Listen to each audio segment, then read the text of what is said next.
бір бөлім. Менің есімім Арнұр, әпкем екеуміз әжемнің мейірім мен жылулыққа толы құшағында өстік. Анам дәрігер болғандықтан жұмысының қиындығына байланысты 2 баламен шектелуді жөн көрді.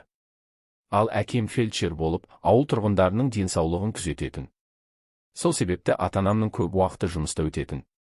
Біздің бала күніміздің бар тәттілігі әжемнің аялы алақаны мен жылы жүрегіне байланған. Әжем бізді бауырындай бақты. Оның әрбір қозғалысы, әрбір айтқан сөзі бізді қоршаған әлемнің жылуын, мейірімін сезінуге үйретті.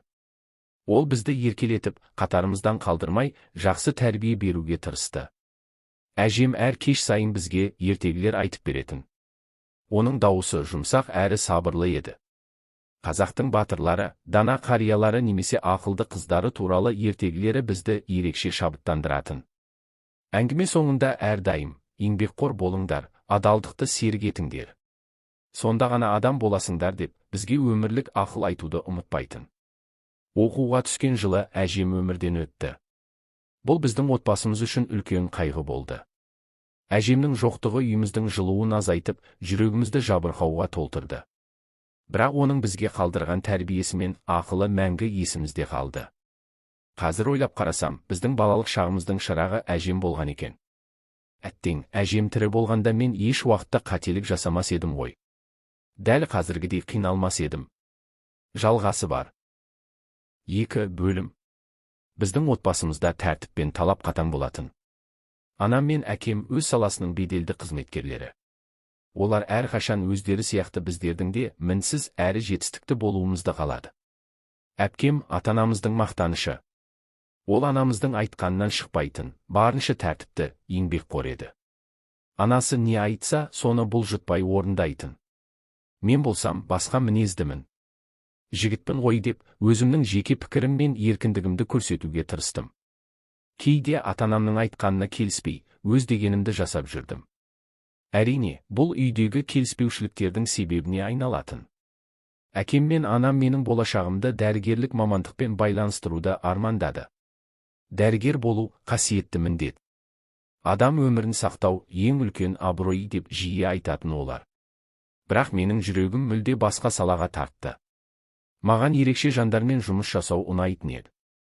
Олардың жан дүниесін түсініп, өмірге деген құштарлықтарын арттыру үшін оларға көмектескім келді. Сол себепті мен өзіме ұнайтын мамандықты таңдадым, сурдопедагогика.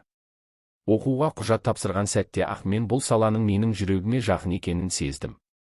Қабылдау комиссиясынан оқуға түскенім туралы хабар алған кезде қуанышымда шек болмады. Бірақ бұл қуанышты ата-анама қалай жеткізетінімді ойлап, біраз уайымдадым. Үйге келгенде ата-анам мені сұрақтың астына алды. Әкем қабағын түйіп, оқуға түсіпсің. Қай мамандыққа? Деп сұрады. Мен іштей дем алып, сурдопедагогика деп жауап бердім. Анам мен әкем бір-біріне қарап қалды. Қысқа үнсіздіктен соң анам сөз бастады. Біз сені дәрігер ретінде елестеткен едік. Бұл шешіміңді түсіндірші. Мен оларға ерекше жандарға көмектесудің мен үшін қаншалықты маңызды екенін, бұл сала арқылы өзімді қалай табатынымды түсіндірдім. Әкем маған ұзақ қарап тұрды да.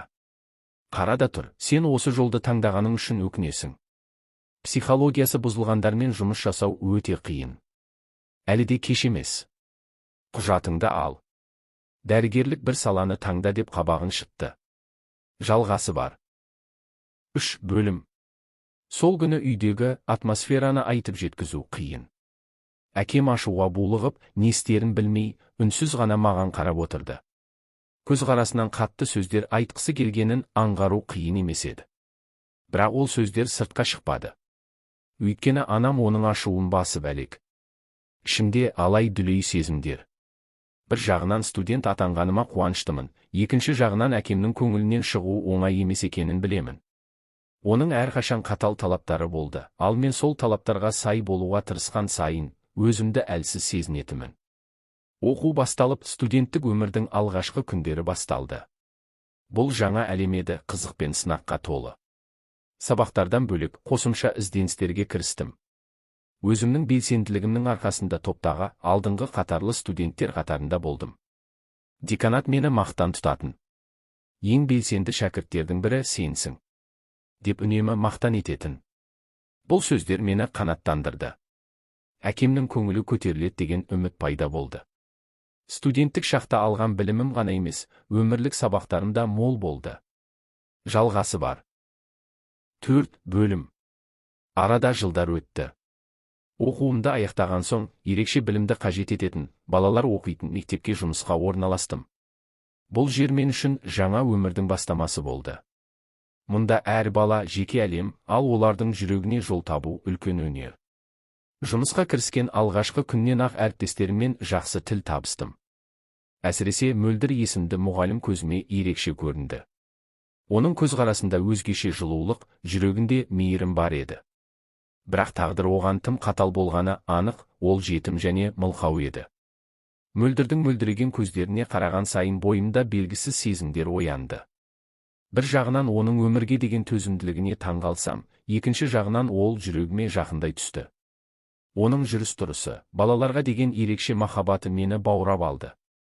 Бір күні мектепте жұмыстан кейін кеш қалып, екеуміз бір кабинетте қалдық. Ол өз ісімен айналысып отыр, ал мен оған қарап, ішімнен толқып тұрдым. Қолым дірілдей отырып, қағаз бетіне, сен ерекше жансың. Сенімен сөйлескім келеді, бірақ не айтарымды білмеймін деп жазып, оның алдына қойдым. Мөлдір жазуды оқып, күлімсіреп, қолына қалам алып, жауап жазды. Мен де саған сенемін. Менің әлеміме жақын келгенің үшін алғысым шексіз. Бұл жауап мені қанаттандырғандай болды. Екеуміздің қарым-қатынасымыз жазу арқылы өрбіп, уақыт өте бір-бірімізге жақындай түстік. Оның мылқау болғаны маған еш кедергі келтірмеді.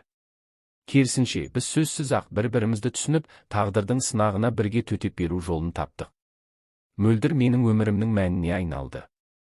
Оның көздерінен мен өмірге деген махаббатты, адамгершілікті, мейірімділік пен адалдықты көрдім. Мылқаулық оның дауысын ғана өшіргенімен жүрегін ешқашан өшіре алмады. Жалғасы бар. 5 бөлім. Мөлдір екеуміз бір-бірімізді ұнатқанымызды мойындап, қыз-жігіт болып кездесе бастадық. Уақыт өте ол менің өмірімнің ажырамас бөлігіне айналды. Оның әрбір әрекеті менің өміріме деген көзқарасымды өзгертті. Бірақ бұл махаббат жолы оңай болмады. Бір күні анам үйде сөз қозғады. Оның жүзі салмақты, айтқалы отырғаны маңызды екенін сездім. Сен, бала, үйленуің керек.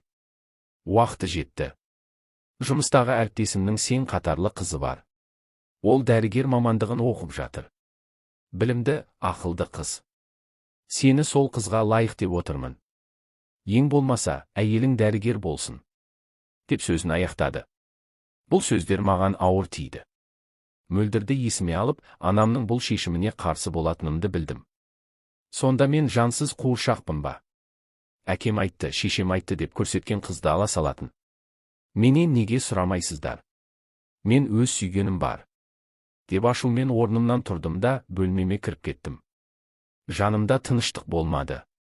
Анамның сөздері ойымнан кетер емес. Бір жағынан ата-ананың ақылына құлақ асу міндетім, екінші жағынан жүрегімнің үні Мөлдірді таңдауға шақырды. Таңдау жасау оңай болмады. Анамның көңілін қалдырудан қорықтым, бірақ Мөлдірден бас тарту, өзімнен бас тартумен тең еді. Жалғасы бар.